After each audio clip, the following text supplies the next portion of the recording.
तो मैं आपका स्वागत करता हूं आपके अपने ही चैनल पर। आइए हम अपना आज का टॉपिक देखते हैं और हमारा आज का टॉपिक है मोशन। मोशन यानी कि गति। ठीक है, ये हमारा सेकंड चैप्टर स्टार्ट हो चुका है। हम फर्स्ट चैप्टर के बारे में डिटेल में पढ़ चुके हैं। ठीक है, आइए अब हम देखते हैं मोशन। ठीक, देखिए यहाँ पे दो बातें लिखी हैं, एक रेस्ट और एक मोशन। ठीक, मोशन का अर्थ हो गया गति, रेस्ट का मतलब हो गया विराम। ठीक है ना, रेस्ट का मतलब हो गया विराम। ठीक है ना, अब सुनिए ध्यान से बात को, रेस्ट क्या है, आखिर विराम क्या है। सुनिए मेरी बातों को। देखिए, समय में परिवर्तन हो, समय में परिवर्तन हो परंतु वस्तु की स्थिति में परिवर्तन ना हो। फिर से सुन लीजिए, समय में तो परिवर्तन लगातार होता रहे परंतु वस्तु की स्थिति में परिवर्तन ना हो। ठीक है, ऐसी स्थिति को, ऐसी अवस्था को हम क्या कहेंगे, रेस्ट की अवस्था यानी कि विराम की अवस्था। फिर से सुन लीजिए बात को, समय में परिवर्तन हो परंतु वस्तु की स्थिति में कोई भी परिवर्तन ना हो। अब सुनिए ध्यान से, क्या कहीं पर भी रेस्ट है? अगर हम देखें कि क्या किसी के रिलेटिव कहीं पे, किसी के सापेक्ष कहीं विराम अवस्था बनी हुई है क्या? हम रुके हैं, हम खड़े हैं यहाँ पे, क्या हम विराम में हैं? क्या आप रुके हैं, आप खड़े हैं, क्या आप विराम में हैं? ठीक है, सुनिए इस बात को साइंटिस्ट ने कैसे खोजा होगा। देखिए, पृथ्वी की सतह से अगर हम कुछ ऊपर जाके देखें तो पृथ्वी चूंकि घूम रही है इसलिए हम भी घूम रहे हैं, इसीलिए हम भी क्या हैं, घूम रहे हैं। मतलब कि पूरी की पृथ्वी, पूरी पृथ्वी और उस पर जितने जीव जंतु हैं कोई भी रेस्ट में नहीं है, कोई भी रेस्ट में नहीं है। ठीक है, फिर साइंटिस्ट ने सोचा होगा चलो अच्छा चलते हैं चंद्रमा के ऊपर, वहां पे तो कोई ऐसा पॉइंट होगा। वहां गए तो वहां पर देखा इन्होंने कि भाई अरे तो और दिक्कत हो गई, चंदा मामा तो पृथ्वी का चक्कर लगा रहे हैं, अब ये रेस्ट में कैसे होंगे। इतनी बात समझ में आ गई आपको?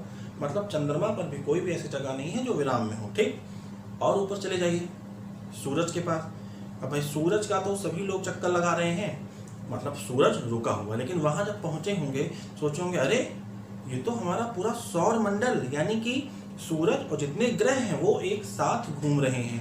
ठीक है, ऊपर चले जाओ तो पूरी गैलेक्सी एक साथ घूम रही है। इसका मतलब ब्रह्मांड का कोई भी कण विराम नहीं है। ठीक, रुका हुआ नहीं है, रेस्ट में नहीं है। ठीक है, इतनी बात समझ में आ गई। तो रेस्ट बात कहाँ से आ गई, आपको मानना है, लेट करना है, एज्यूम करना है। ठीक है, एज्यूम कैसे करेंगे आप देखिए, कोई पॉइंट ए है, कोई पॉइंट ए है। ठीक, कोई पॉइंट ए है यहाँ पे, यहाँ देखिए इस बोर्ड के कॉर्नर को मान लेते हैं कि ये इसके सापेक्ष मैं अपनी गति निकालना चाहूँ, इसके सापेक्ष मैं अपनी गति निकालना चाहूँ तो निकाल सकता हूँ क्योंकि मैं चल रहा हूँ। ठीक भाई, मैं चल के यहाँ आ गया, किस बिंदु के सापेक्ष आया, बोर्ड के उस कॉर्नर के सापेक्ष मैं यहाँ पर पहुँच गया, तो ये हो गई आपकी गति। बात समझिएगा। रेस्ट, मुझे उम्मीद है कि आप लोग समझ गए होंगे कि समय के परिवर्तन के साथ साथ वस्तु की स्थिति में परिवर्तन ना हो उसे आप कहेंगे रेस्ट यानी कि विराम अवस्था। ठीक है, मोशन की बात करें तो आप कहेंगे समय के सापेक्ष, समय के सापेक्ष।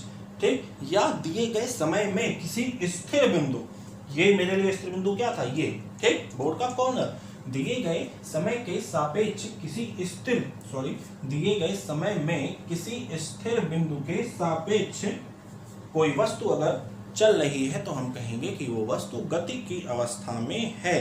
ठीक, बात समझ गए होंगे आप। फिर से सुन लीजिए, समय में, दिए गए समय में, या समय के सापेक्ष भी आप कह सकते हैं, या किसी स्थिर बिंदु के सापेक्ष भी आप कह सकते हैं। किसी स्थिर बिंदु के सापेक्ष कोई वस्तु अपनी स्थिति में लगातार परिवर्तन कर रही है तो वह वस्तु गति की अवस्था में है। क्लियर हो गई बात? ठीक है, चलिए इसको मिटाते हैं और देखते हैं दूरी। चलिए आइए देखते हैं हम डिस्टेंस और डिस्प्लेसमेंट के बारे में। डिस्टेंस को आप दूरी कहेंगे, डिस्प्लेसमेंट को आप विस्थापन कहेंगे। पहले मैं आपको दूरी समझाने की कोशिश कर रहा हूँ, सुनिए, ध्यान से सुनिएगा बच्चों, तभी समझ में आएगी बात। सुनिए, वस्तु के द्वारा तय किए गए कुल पथ की लंबाई, वस्तु के द्वारा, फिर से सुनिए, वस्तु के द्वारा तय किए गए पथ की कुल लंबाई को दूरी कहते हैं। कितनी बात समझ में आ गई? जैसे सुन लीजिए, ध्यान से देखिए, कोई वस्तु किसी स्थिर बिंदु के सापेक्ष ए के सापेक्ष अपनी गति प्रारंभ करती है, ठीक, फिर वह बी पे पहुंचती है, फिर वह सी पे पहुंचती है, फिर डी पे पहुंचती है और फिर ई पे पहुंचती है, ठीक है। 6 मीटर, 4 मीटर, 10 मीटर, 5 मीटर, ठीक है। अब देखिए 6 मीटर पहले हम चले, हमारी दिशा निर्धारित नहीं है, ठीक है। फिर हम चल रहे हैं 4 मीटर, फिर हमारी दिशा निर्धारित नहीं है। फिर हम चले 10 मीटर, हमारी दिशा निर्धारित नहीं है। और हम चले 5 मीटर और ई पर पहुंच गए, हमारी दिशा तब भी निर्धारित नहीं थी। मतलब समझिए ध्यान से, देखिए हम ऐसे भी जा सकते थे, सीधे पहुंच जाते, लेकिन हम उल्टा पुल्टा घूम के इधर चले गए, फिर उधर चले गए। तो मतलब ई तक तो हमें जाना था, लेकिन दिशा निर्धारित नहीं थी हमारी कि भाई सीधे है ई, वहीं दौड़ के पहुंच जाए, ऐसा नहीं था, ठीक है ना। समझ गया बात आप? तो देखिए हमने 6 मीटर चले, फिर यहाँ चले, फिर यहाँ, तो आप देख रहे हैं कि कुल पथ की जो लंबाई है, इसी को आप दूरी कहेंगे। जोड़ लीजिए 6 4 10 10 20 5 25, मतलब कि टोटल लेंथ यहाँ पे आ जाएगी आपकी 25 मीटर और यही आपकी डिस्टेंस है, ठीक है। इतनी बात समझ में हो गई। और इसका यूनिट मैंने आप बता दिया आपको, मीटर होता है, ठीक है। इसकी यूनिट क्या होती है? मीटर होती है। ध्यान से देखिएगा, इसको आप लोग लिख लिए होंगे। आइए डिस्प्लेसमेंट समझते हैं अब सुनिए डिस्प्लेसमेंट। देखिए मैंने ए और ई वाला चक्कर बताया आपको, सीधा सीधा दिखाता हूँ। ये कोई पॉइंट ए है और ये कोई पॉइंट बी है, ठीक। तो अब सुनिए ध्यान से बिल्कुल। शॉर्टेस्ट डिस्टेंस बिटवीन 2 पॉइंट, ठीक, मतलब वह छोटे से छोटा मार्ग जो कि किसी निश्चित दिशा में हो, मतलब कि एक निश्चित दिशा में छोटे से छोटा मार्ग जो किसी 2 बिंदु को मिलाता हो, वो क्या कहलाएगा? विस्थापन कहलाएगा। आप इसको इस तरह समझ सकते हैं, displacement is equal to final point minus initial point. ये हो गया आपका डिस्प्लेसमेंट। इतनी बात समझ में आ गई दोस्तों। चलिए यहीं पर हम थोड़ा सा और समझेंगे। इसकी भी यूनिट मीटर होती है, क्योंकि यहाँ पर दिशा निर्धारित कर दी गई है, निश्चित कर दी गई है, इसीलिए यह एक सदिश राशि हो जाएगी, मतलब दिशा भी है और परिमाण भी है। डिस्टेंस में कोई दिशा निर्धारित नहीं की गई थी, इसीलिए यह एक अदिश राशि है, ठीक है। एक हम छोटा सा न्यूमेरिकल लेंगे यहाँ पर और समझेंगे चीज़ों को। देखिएगा आप, बहुत ध्यान से देखना है आपको। सवाल देखिए आपके सामने है। क्वेश्चन कह रहा है, एक आदमी पूर्व की ओर 1.5 मीटर चला, फिर दक्षिण की ओर 2 मीटर चला, अंत में पूर्व की ओर 4.5 मीटर चला। तो आपको ज्ञात करना है डिस्टेंस और विस्थापन, और उस आदमी के द्वारा कुल चली गई दूरी और विस्थापन आपको फाइंड करना है। देखिए क्या कह रहा है, एक आदमी पूर्व की ओर चला दीजिए इनको, है दिशा का ज्ञान ना हो जिसे देख ले, east west north and south, ठीक है। इतनी बात समझ में आ गई। अब देखते हैं हम, ईस्ट की ओर चलाइए, इन्हें कितना चलिए 1.5, देन दक्षिण दिशा में साउथ की ओर चल रहे हैं, कितना चल रहे हैं 2 मीटर, ठीक है। उसके बाद पूर्व दिशा में फिर चल रहे हैं ये 4.5 मीटर, ठीक है ना। अगर हम बात करें कुल कितना चला इसने दूरी, डिस्टेंस, तो देखिए 1.5 2 3.5 एंड 4.5 प्लस कर लीजिए, आपका हो जाएगा 8 मीटर, यानी कि डिस्टेंस आपकी आ गई 1 मीटर। इतनी बात समझ में आ रही है। अब सुनिए ध्यान से, बहुत ध्यान से देखना है आपको।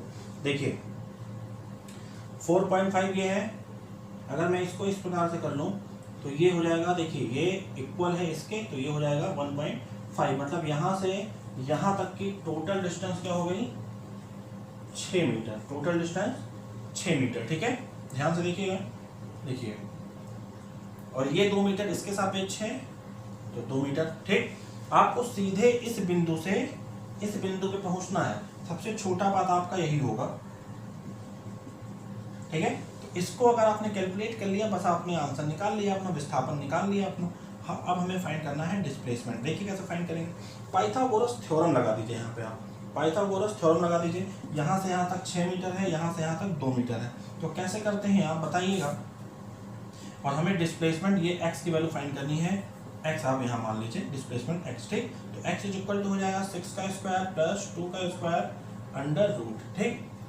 36 प्लस 4 अंडर रूट, देन 40 का under root, then 4 root 2 root 10। ये हो गया आपका मीटर में। डिस्प्लेसमेंट इतनी हो गई और आपकी डिस्टेंस ये हो गई। आप देख रहे हैं दोनों में अंतर, ठीक है। समझ लीजिए दोस्तों इस सवाल को, बहुत ही अच्छा सवाल है, आया हुआ है एग्जाम में, मिटा दिया है इसको।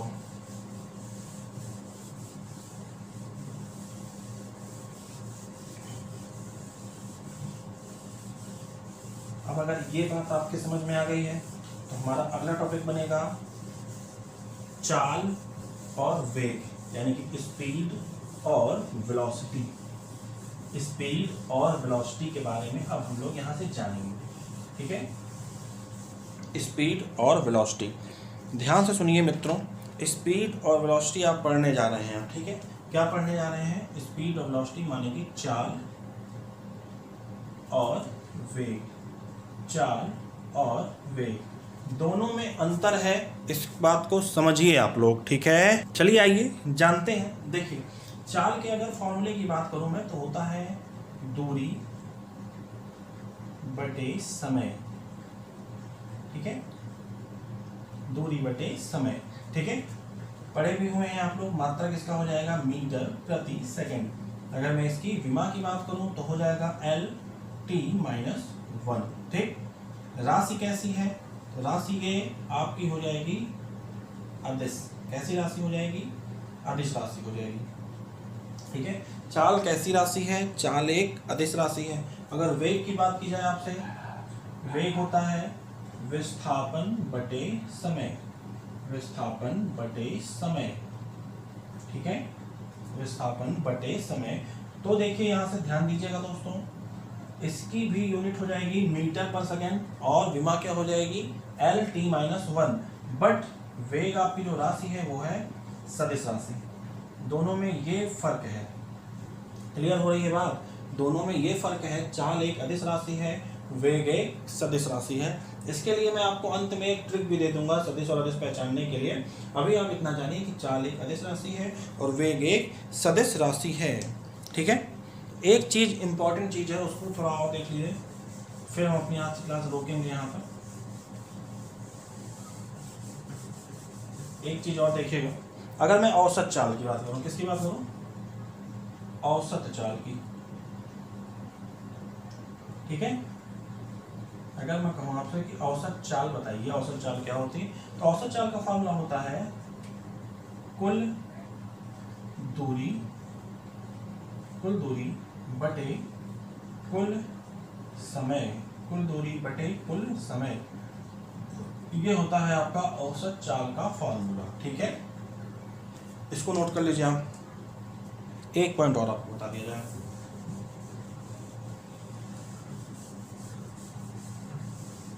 देखिए ध्यान से देखिए, बहुत ध्यान से देखना है आपको। देखिए ये कोई पॉइंट है ए, कोई पॉइंट है ए, ठीक है। ये कोई पॉइंट है बी। इन दोनों के बीच की डिस्टेंस है 5 मीटर। कितनी दूरी है इन दोनों के बीच? 5 मीटर, ठीक है। अगर मैं यहीं पर फाइंड करने के लिए कहूँ आपसे कि एक व्यक्ति पहले ए पर था, ए से बी पर गया, ए से कहाँ गया? बी पर गया, और बी से फिर ए पर आ गया, बी से फिर कहाँ आ गया? ए पर आ गया, बी से फिर ए पर आ गया, ठीक है ना। तो डिस्टेंस क्या हो जाएगी? डिस्टेंस 2 बार इसने कवर किया, एक बार गया फिर एक बार लौट के आया, तो 5 + 5 इज इक्वल टू कुल कितना चला? 10 मीटर। कुल यह कितना चला व्यक्ति? तो आप कहेंगे कुल 10 मीटर चला। लेकिन सुनिए, सुनते रहिए ध्यान से। अगर मैं कहूँ यही विस्थापन, ठीक, विस्थापन ए से बी तक पहले गया, दौड़ के पहुंच गया 5 मीटर, ठीक है ना। तो +5 चला, गया +5 मीटर गया। अब सुनिए, जब इसने वापसी किया तो आया तो ये वापस 5 मीटर, लेकिन दिशा परिवर्तित हो गई। दिशा क्या हुई? परिवर्तित हो गई। जैसे ही दिशा परिवर्तित होगी तुरंत ही आप सिंबल लगा देंगे माइनस का, तो यहाँ प्लस हो गया, यहाँ माइनस हो गया। चूंकि इस पर दिशा का दूरी की बात करें तो दिशा का कोई इफेक्ट नहीं पड़ता, इसीलिए हमने 5 + 5 10 कर दिया। ठीक है, विस्थापन पर दिशा का इफेक्ट पड़ता है, सीधे गया तो +5, वापस वहां से मुड़ा तो -5, और पुनः ए पर पहुंचा तो 5 - 5 = 0। विस्थापन क्या हो जाएगा? 0 हो जाएगा। ठीक है, इसी सवाल को आप नोट कर लीजिएगा। मैं थोड़ा सा आगे बढ़ा दूं, अगर मैं आगे बढ़ाऊं इस सवाल को, देखिए ध्यान से देखिए दोस्तों। चलिए सवाल ही चेंज कर देते हैं, सवाल ही हमने चेंज कर दिया। ठीक है, अब देखिए ध्यान से, ए, ठीक, बी, दूरी है कुल इनके बीच की 30 किलोमीटर। एक और पॉइंट है पीछे, यहाँ पर सी, एक पॉइंट और है यहाँ पर। क्या पॉइंट है, क्या नाम है उस पॉइंट का? तो आप कहेंगे सी पॉइंट है। ध्यान से देखिएगा, बहुत ही इंपॉर्टेंट है, बहुत इंपॉर्टेंट है, बहुत ज़्यादा इंपॉर्टेंट है। ठीक है ना, सुनिए ध्यान से। कोई व्यक्ति ए से चला, बी पर गया, और बी से पुनः लौट के कहाँ आया? सी पर। ए से गया पहले बी पर, फिर बी से पुनः लौट के कहाँ आया? सी पर, और बी से सी तक की कुल दूरी थी 50 किलोमीटर। कितनी थी? 50 किलोमीटर। ठीक है ना। अब यहाँ पे मैं आपसे कहूँ डिस्टेंस फाइंड करिए और विस्थापन निकालिए। दोनों बातें हैं। ए से पहले बी पर गया, कितना गया? 30 गया। ठीक, बी से सी तक लौट के आया, कितना आया? 50 आया। चूंकि दिशा का कोई असर नहीं पड़ता, इसलिए यह दोनों क्या होंगे? जुड़ जाएंगे। कितना आ जाएगा आपका? 80 किलोमीटर। ठीक, लेकिन यही विस्थापन की बात कर दी जाए अगर आपसे, ए से बी पर गया, कितना गया? 30 किलोमीटर। अब बी से जब वापस चलेगा, चूंकि दिशा का इफेक्ट पड़ता है, इसीलिए यहाँ सिंबल लग जाएगा -50, और आंसर रहेगा आपका -20 किलोमीटर विस्थापन। -20 किलोमीटर विस्थापन। बहुत बच्चे गलत किए थे, -20 किलोमीटर विस्थापन। चूंकि दूरी यहाँ तक की केवल 20 ही किलोमीटर है, दूरी की बात करेगा तो 20 किलोमीटर दूरी है भैया ए से सी की। ठीक है, लेकिन अगर विस्थापन की बात करेगा तो -20 ले लेना। ठीक है, कुल दूरी 80, कुल विस्थापन -20। ठीक, बात समझे? कुल विस्थापन कितना? -20। सही है ना, इसको आप नोट करिए। और आज की क्लास को हम अब यहीं पर रोकेंगे दोस्तों, और अब हमें पढ़ना होगा त्वरण। त्वरण पढ़ेंगे, एक समान गति पढ़ेंगे, इस पे आधारित कुछ न्यूमेरिकल लगाएंगे, और हमारा ये भी चैप्टर, अच्छा हाँ, अभी तो न्यूटन की गति के नियम भी पढ़ेंगे। ठीक है ना। चलिए ठीक है, आज की क्लास यहीं रोकते हैं। जय हिंद, जय भारत।